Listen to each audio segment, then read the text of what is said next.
Lapit ka muna! May balita na naman sa Anto. Pero teka lang, bago ka manghusga, sigurado ka bang totoo? Umagang-umaga may kwento sa tabi. May nadinig daw siya galing kay Ate Mimi.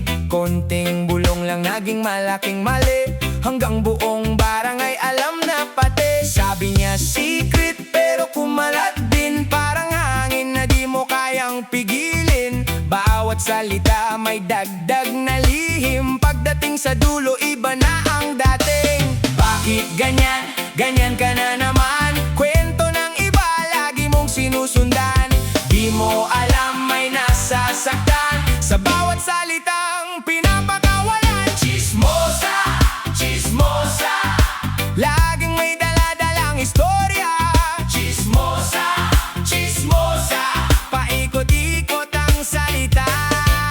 Chismosa, chismosa, di mo alam saan na napunta. Chismosa, chismosa, ay naku mare, tama na.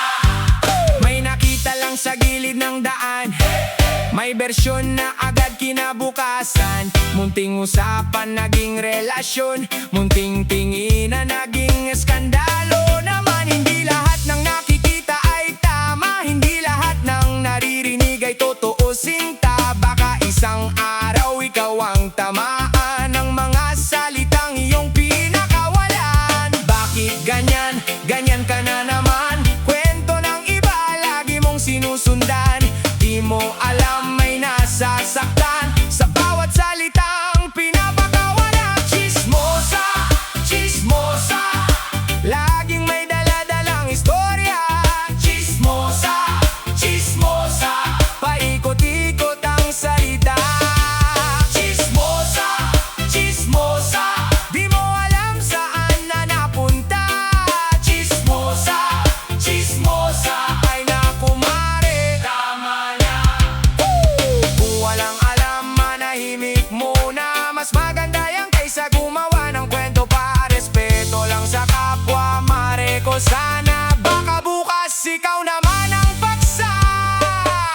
Chismosa, chismosa, laging may dala-dalang istorya. Chismosa, chismosa, paikot-ikot ang salita. Chismosa, chismosa, di kong bibig mas maganda pa. Chismosa, chismosa, ay naku mare, tama na. Hindi lahat ng alam mo kailangang ikuwento. Minsan ang katahimikan mas maganda kaysa chismis kubon.